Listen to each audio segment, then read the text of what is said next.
Oi gente, hoje a gente vai fazer um bolo de brigadeiro.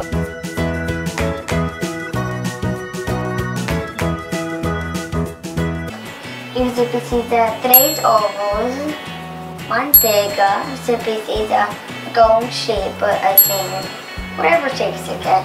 Você precisa Vicky, precisa leite condensado, creme de leite. E daí a gente vai colocar tudo dentro aqui. Agora eu vou colocar tudo no blender.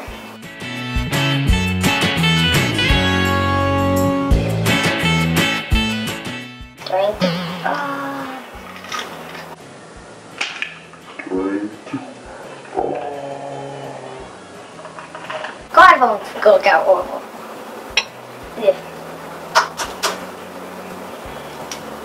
This time it's gonna come out so good. Goody.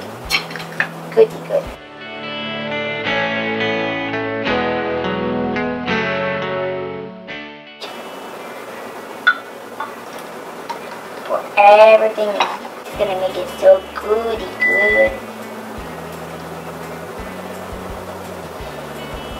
Now let's mix it up.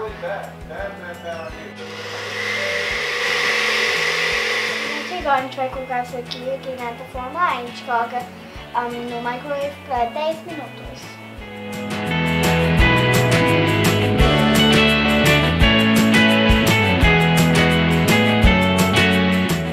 Agora a gente vai turn it on e colocar por 10 minutos. Aqui tá dentro a forma e toda a coisa que eu coloquei.